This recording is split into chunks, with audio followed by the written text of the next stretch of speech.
Joining us, Salon's Mark Benjamin, who reports that pressure to not diagnose PTSD has left some veterans getting inadequate care, and Brian McGough, an Iraq and Afghanistan war veteran diagnosed with both PTSD and traumatic brain injury, TBI. He's now a legislative advisor to VoteVets.org. Mark, tell me about the story.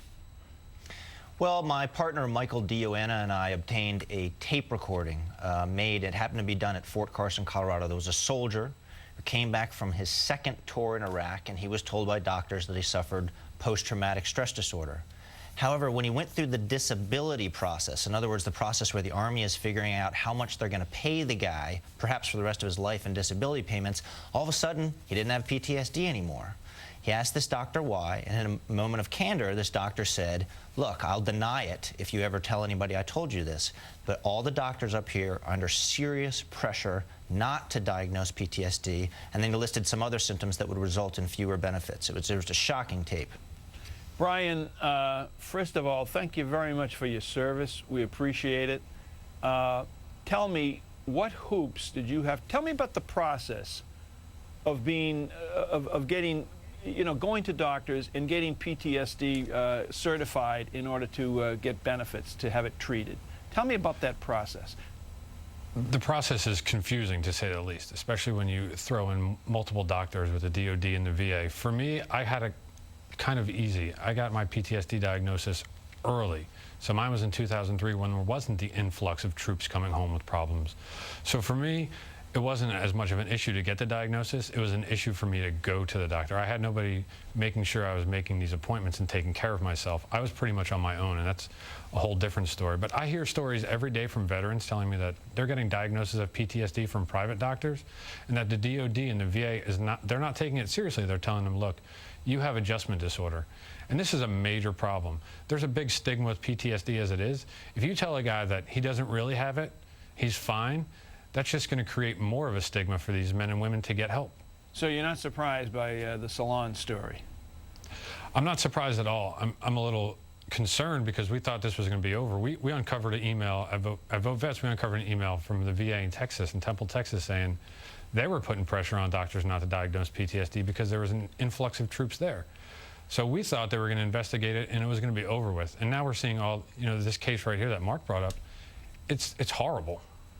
An internal email sent by a VA employee to staff reads, quote, given that we are having more and more compensation-seeking veterans, I'd like to suggest that you refrain from giving a diagnosis of PTSD straight out.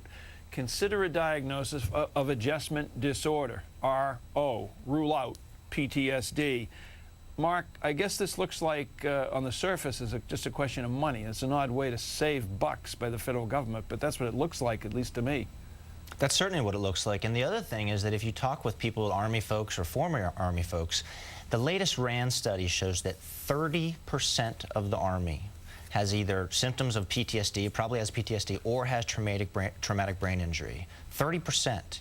We're fighting 2 wars in Iraq and Afghanistan. The sort of, the conventional wisdom is that what's happening here, particularly with the Army, you can't fight. That means 30% of the Army has no business carrying a gun.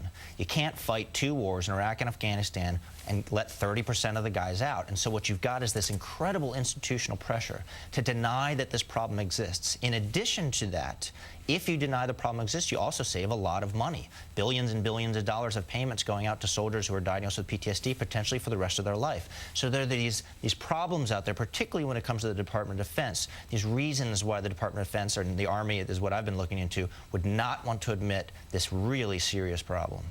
Brian, if you're diagnosed with PTSD, I mean, you've come back from Iraq, you've come back from a couple of tours, one in Iraq, one in Afghanistan, or wherever, and you're diagnosed with PTSD, and you seek private employment, is it a hindrance? Are you discriminated against? Does it show up on application forms for employment?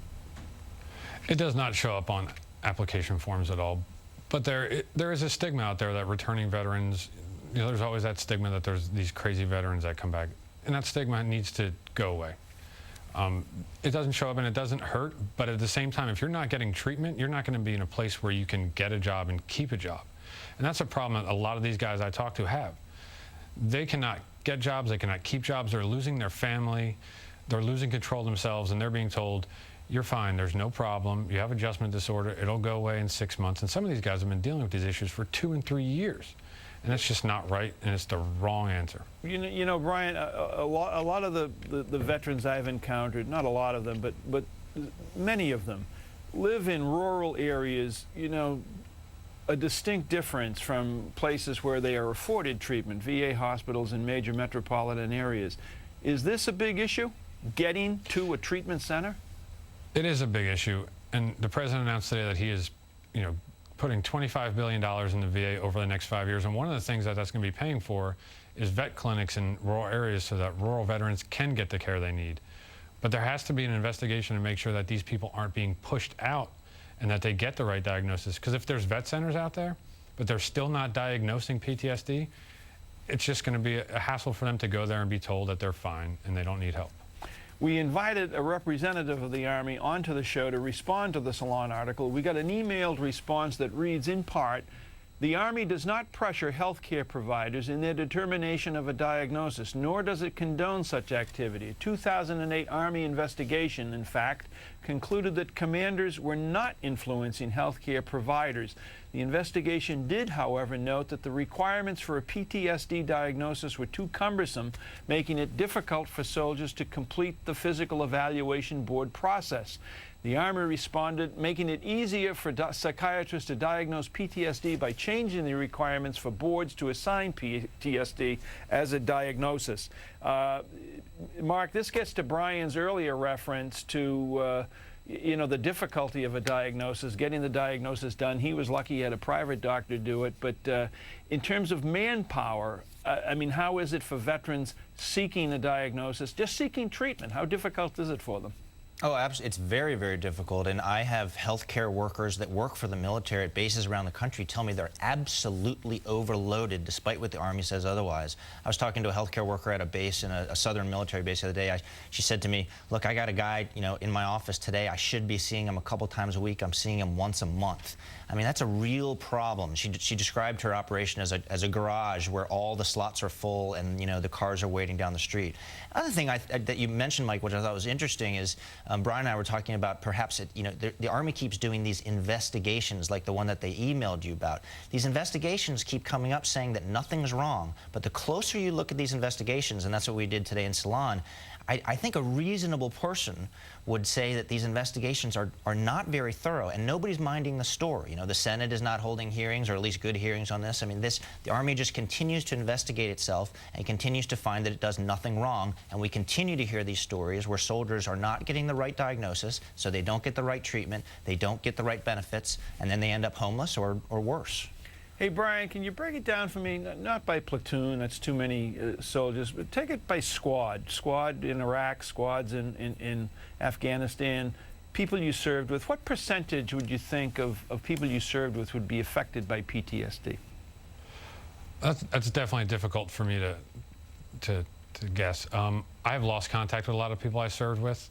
That may be because of PTSD, and it may just be because they've moved on. But I think it's affected a lot of people, and I know I have a large number of friends that I serve with that are having issues and are reluctant to get care for these reasons alone. They don't want to go in there and tell somebody that they think they have a problem, and it's a huge thing for them to say, like, there might be a problem with me, and then be told, no, you're fine.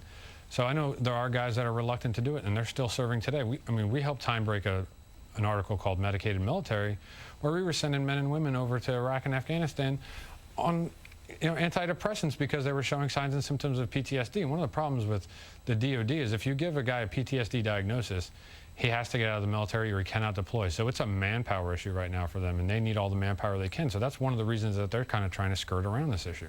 How does it affect you, if it does, on a daily basis in your life, the life that you lead right now?